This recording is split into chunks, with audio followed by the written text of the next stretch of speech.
Hello!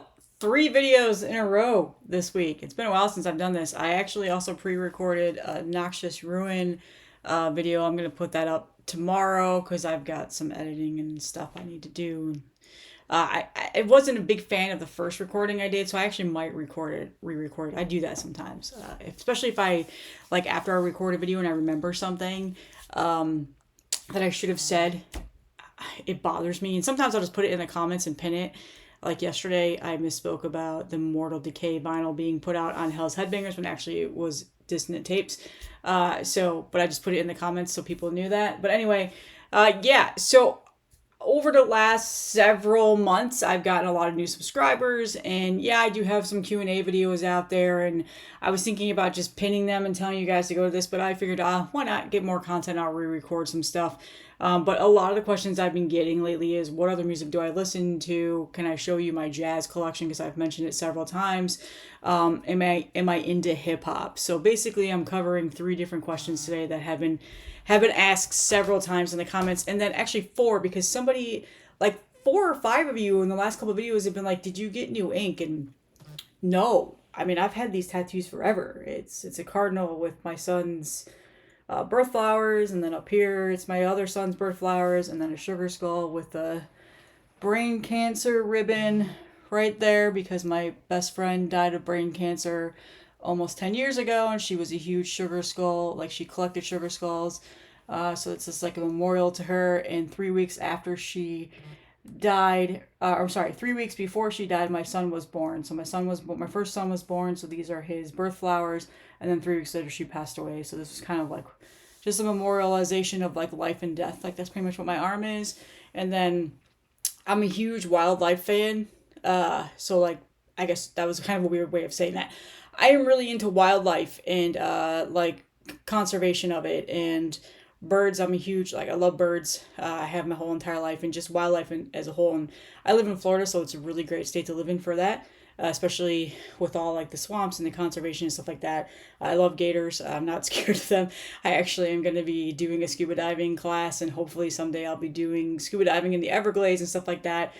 I'm a freak of nature when it comes to those things. None of that shit scares me. But anyway, the cardinal is one of my all-time favorite birds. It's got some symbolism around life and death. And then my second son's birth flowers are carnations, and I just did that. So I need to finish my sleeve. It's been about 3 or 4 years since I started this, and of course, tattoos are a lot of money. But eventually, I'll get there and finish it. I'm not looking forward to getting the ditch part and then the elbow part tattooed. I know that's really painful, but the rest of the stuff was completely fine. I fell asleep, passed out. I was super tired, just super, it relaxes me. Getting tattoos relaxes me. And I fell asleep for most of these.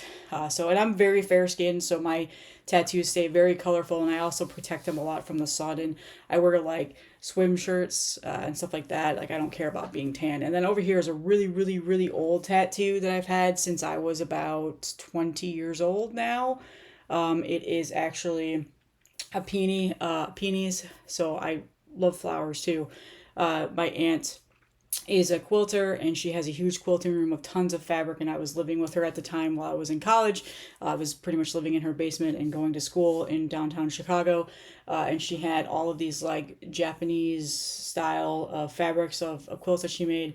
I absolutely loved one of them, so I got it tattooed on me as a memorialization, like a resemblance, of just like nostalgia of my close relationship with her and living with them and stuff like that. So I get tattoos that like are meaningful. And I also have one, I have a couple on my back too, which I'm not going to show you, but it's a Fender Telecaster and like some other stuff that symbolizes a cousin that passed away and stuff like that. But I do love getting tattoos. I would like to, like I said, finish my sleeve, but I've had this forever. I'm surprised some of you guys haven't noticed. If you go back and look at thumbnails and past videos, like, I know this is very, like, it's prominent. I wear t-shirts almost in almost every single video, but I was surprised by those comments when you guys asked that. So, but anyway, okay, so the first question that I've been getting a lot lately is, can you show some of your jazz collection? Because I mentioned that I'm a huge jazz fan, and I really, really am. It's one of the first genres of music that I really, truly fell in love with. I was in jazz band in high school. I learned how to play different instruments just to understand jazz music better and the theory of it, and just the all around like story and the culture and the influences that it's put on other genres of music, especially in metal. You'd be surprised at how many death metal musicians study jazz or just listen to jazz, and it does influence their songwriting, especially when they have the more of the progressive sounding death metal. So a lot of people don't realize that. It's just not a common thing. So yeah, I do have a fairly large jazz collection. Back here, down here in this cube right here, is all really old jazz records that I got from my uncle after he passed away. They are in pretty crappy condition, but they still play nice. I cleaned up the records, but the jackets are terrible. So that's what's down there. They're separated out from these three cubes right here, and then the other side is all of my metal and stuff. These three cubes here, and then I have another thing back here. These are all jazz records. I'm actually sorting them now because you guys had me go through them. So, but these are mostly inherited ones that I've bought, ones that people have been given to me. My aunt and uncles have passed away several times over the last several years, unfortunately. So I've inherited a lot of their collection. I would say I have about 800 jazz albums, and that pretty much is the majority of my collection. But someday I do have another YouTube channel. I completely neglect it. I rarely ever post there, but it's called Melanie Loves Music. I had planned on really dedicating a lot more time to it because I don't just listen to metal or death metal. But I would say like 80-90% of the time I do only listen to metal. But I go in waves. Like right now, I'm in this kind of wave where I've been listening to just so much other music and not really prioritizing the death metal. And you know, before people come in like, oh, you're a poser, you're not fake, you're fake, and this death metal channel is not real. It's definitely real, trust me. I absolutely do listen to all these bands that I'm showing you. I mean, I've shown off so much death metal on this channel. But yeah, you know, I wasn't the first genre of music that I ever listened to. I grew up on so much other styles of music and loved that music until I got into really fully got like obsessed with death metal when I was like in my late high school time. So I was like 17, 18, 19 years old. So, but yeah,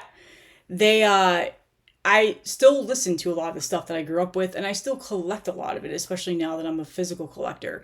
So my jazz vinyl, I actually just pulled out several of my favorite artists and albums. So I do have a bunch of CDs too. I'm a huge Fats Navarro fan. When I was on my cruise last week, there was a Fatso Jazz trio that was definitely like a homage to Fats Navarro that played every single night on the ship. I went and watched them every night. They were fantastic. It was just a highlight of my trip. So I'm a huge Fats Navarro. I have several of his albums, but I also inherited a bunch of like OG pressings and stuff like that from my uncle after he passed away. I'm also a huge Sonny Rollins fan. This is by far one of my all-time favorite jazz albums, Way Out West.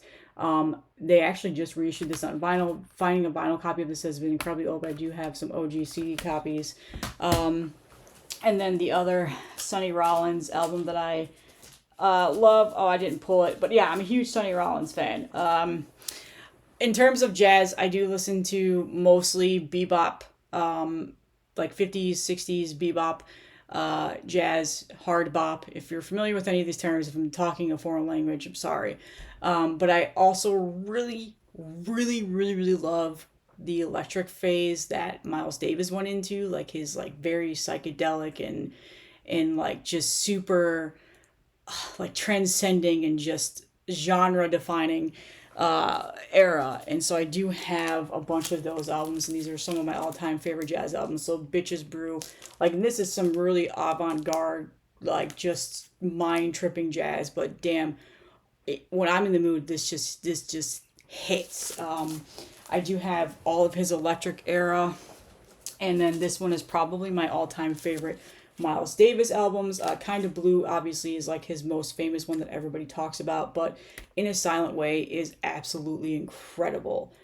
Just, oh my god, I could talk about this album for hours. If you've never heard this, if you're a jazz fan, I highly recommend this. Just give it time. Seriously, it's kind of a different listen in the beginning. It's not like that hard bop bebop style of jazz that you might expect.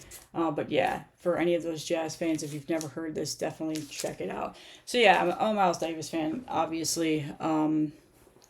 Another Obviously, some other all-time favorite albums that I have and like just no-brainers is Thelonious Monk and John Coltrane. This is just a classic. This actually is a reissue though. I did inherit this, but it's not like an OG pressing. So someday I'll get a better pressing of this. But it sounds good. It's just a Jazzland. I don't know when this came out, forever ago, but it sounds good. But yeah, Thelonious Monk, amazing pianist, and then John Coltrane. You guys all know who John Coltrane is, I'm sure. I mean, if this is just totally oblivious, but you've been thinking about listening to jazz music, definitely hit me up on Instagram or Facebook, and I'll send you some great recommendations, or even just listen to some of these things. And then this is another one of my all-time favorite jazz albums, Lee Morgan's, with Jackie McLean, Hank Mobley, Herbie Hancock, Larry Ridley, and Billy Higgins. Cornbread. Holy shit, this album is phenomenal.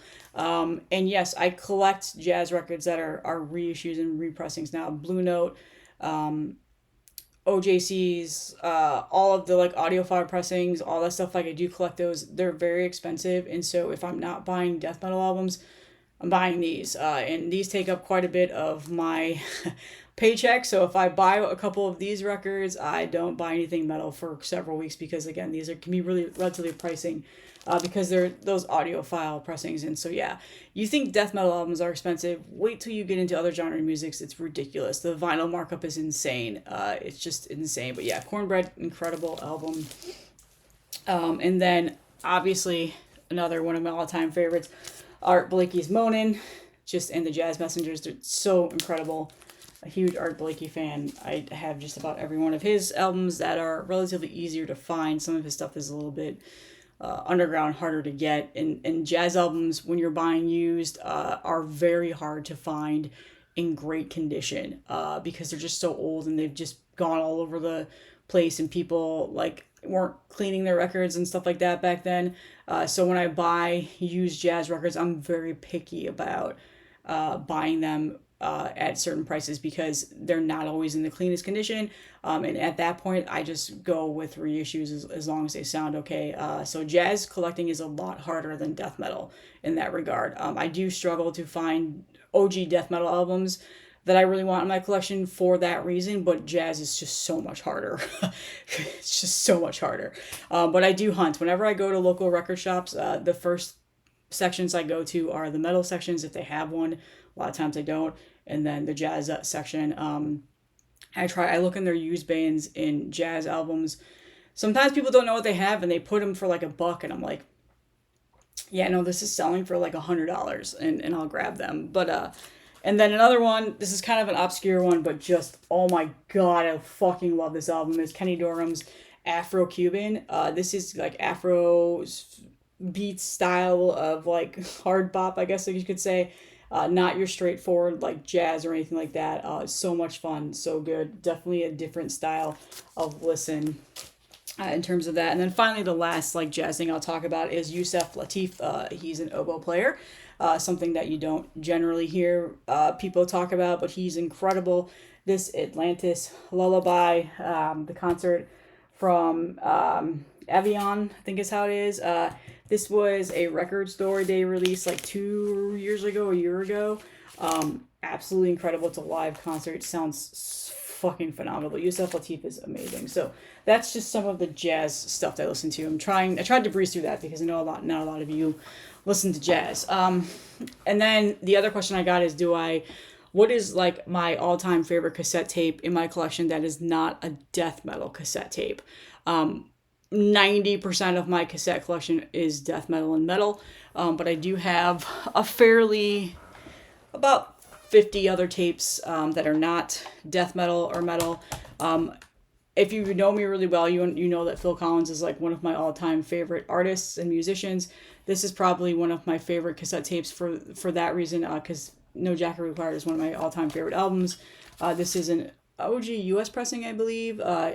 I inherited this from a family member that was getting rid of their cassette tapes. It's in perfect condition, plays incredibly, sounds amazing. So yeah, I will probably never get rid of my Phil Collins collection. Same thing with some of my classic rock. I've got a lot of OG Led Zeppelin tapes that I inherited from my parents and other family members. My dad used to write on permanent marker on them because he had them displayed in like a really weird cassette rack where the tapes were out of the case, and so that's how he was able to know which one. But I got a lot of these after my parents retired and sold our house, and they still sound incredible. The sound is still there. They're not degrading or anything like that.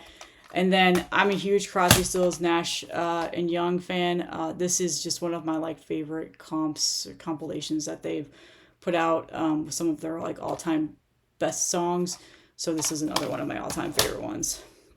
And then finally, the last question that I get quite often is, and I've commented about how I don't really listen to this style of music very often, but I do like some of it. I do still collect some of it, but it's very, I'm very picky about it, is hip hop and rap. I love 90s old school hip hop. It's what I grew up with. It's what was popular when I was a child and when I was going through school. And I'll still from time to time go in waves of where I only want to, well, listen to that, and I'll start looking for things and getting things back in my collection. But I still have most of my CDs from back when I listened to that. But I'm very like basic hip hop collector, like not even a collector. Like I rarely ever buy it. Every once in a while, I'll go in spurts and I'll like look at the CDs and stuff at record stores, and I'll be like, oh, this Wu-Tang Clan CD is like $2 and it's a single and it's worth it and whatever else. But for the most part, I'm not into like the newer style of hip hop. There's a couple of artists I don't mind and then I follow and I get excited about. But for the most part, it's a genre of music that I don't pay attention to anymore. I don't care if you're into it.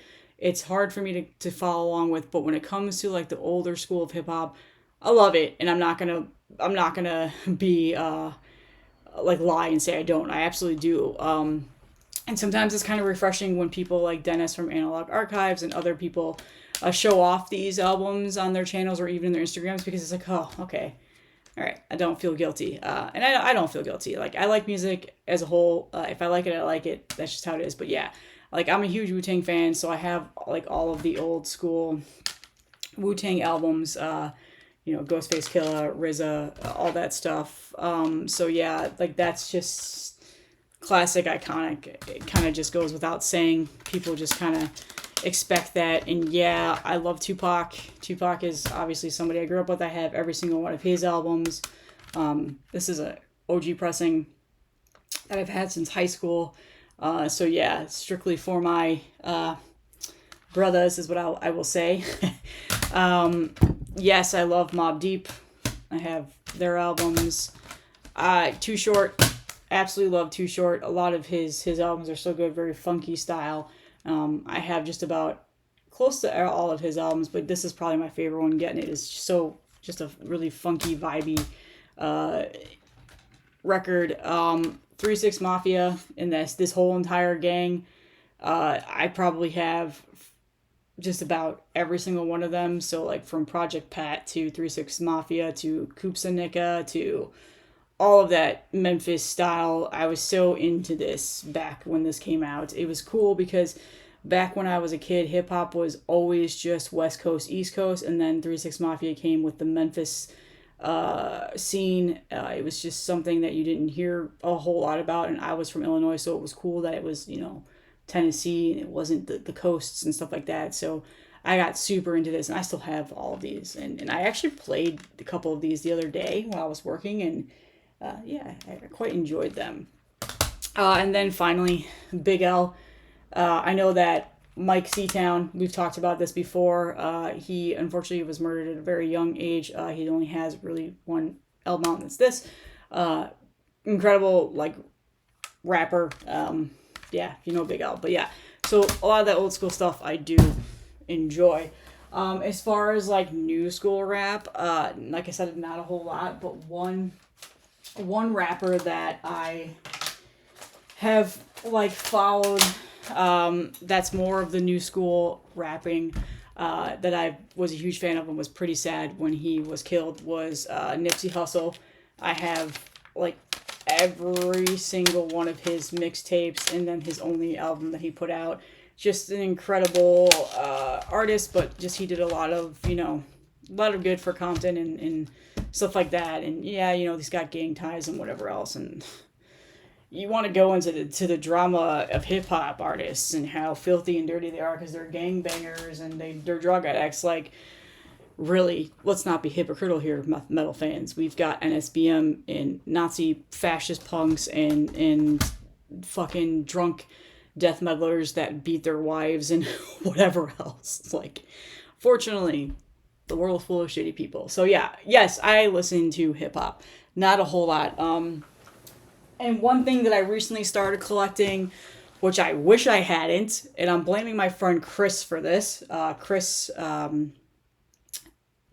in New Jersey. I have two friends. I have Chris in Illinois and Chris in New Jersey. Chris that I am really good friends with. CD long boxes. I only have a couple. I have not picked up any metal ones, but I know that like Nuclear Blast is reissuing like the Testament ones and stuff like that. I'm not going to buy those, but I did pick up these Record Store Day ones within the last couple of years. Except this is not a Record Store Day one. This is just a reissue that it's like an anniversary reissue. But anyway, MF Doom, if you know MF Doom, rest in peace to him. This is Operation Doomsday. So this is like an anniversary CD long box with alternate illustrative artwork. I have not opened it yet. It's just a collector's item that I got. As well as a Record Store Day edition. This is like the blue hype sticker one. This one's not opened, but I did get the red edition too. This one is opened. The CD is actually on my shelf right now with my very small hip hop CD collection. And then yes, I do love Dr. Dre. Like, this is just classic. Like, everybody knows this album. I don't care if you hate hip hop and rap. You hear some of these songs and you definitely are singing them, especially if you're like drinking and shit like that. So this came out in Record Store Day too. I grabbed this. I actually did open it. The CD is on my shelf right now. It comes with rolling papers, which I'm never ever going to use. And then the hype sticker right there. So yeah, I do collect some old school hip hop stuff that's like collector's items, but these are the only long boxes that I own. Yeah, I'm a collector scum. That's very minimal though. I would say in terms of other than metal music that I listen to is classic rock. As everybody knows, I love AC/DC. I have so many AC/DC albums. I actually did a video on Memorializing music, so go check that out if you want to see what other music I listen to. I don't post really hardly ever on there. There's a couple of videos up, but maybe someday I'll start dedicating more time to it. And then classic rock, jazz. I don't really listen to a whole lot of pop. I do have a couple of poppy albums in my collection, but for the most part, it's not really stuff that I follow a whole lot. I really like folk music. That's something that me and my wife are together on. Yeah, I think that's it. I don't like country. Fucking hate country. I don't like techno or house music. That stuff gives me anxiety. I really don't like indie rock at all. I grew up in the time of like Modest Mouse and Arcade Fire and stuff like that, and I just can't stand those artists. It's just so boring and so annoying. But yeah. So yeah, I'm not just the death metal head. I think that I think a lot of people are. Like, even like Nate Garrett and Justin Horrible were on Nate's podcast a couple days ago, and he got him to say, like Justin to say some albums that he likes that are not just death metal. So it's everybody. Do I collect it a lot? Not a whole lot. If there's some album that gets reissued or is like a special audio file pressing like a Jimi Hendrix album or The Doors or Pink Floyd or Yes or Phil Collins or Genesis. Genesis is like one of my all-time favorite bands. I'll buy those reissues, but for the most part, I mostly just collect metal and death metal. So those are the questions that people have been asking me lately. If there's anything else you want to see in my collection that's not just metal, let me know. I have quite a bit of things. But again, my metal collection is the largest, probably along with my jazz, in my collection. So yeah, that's all I have today. A little bit of a different style video. And yeah, I think that was probably most of the questions. And the tattoo thing, I was surprised. You guys, seriously, go back to my other videos. Like, you'll see these. I've had this tattoo for like 3 or 4 years now. I got it like in the middle of COVID. I wore a mask the whole time. Fell asleep. my mask on, and my fucking glasses were all fogged up and stuff like that. But it was amazing because there was absolutely nobody else in the tattoo studio because they were doing like one-on-ones and stuff like that because it was COVID. So it was so calming, and like it wasn't crazy and chaotic. And like I said, I just passed out. I was so tired. But yeah, I gotta finish it. I really gotta finish it. It's money. It's a lot of money. I think this whole arm so far is like what, $1,500, just about, probably more than that. So yeah, I just gotta prioritize that. As you tattoo fiends, it's very expensive. So that's all I have. I'll see you guys in the next one.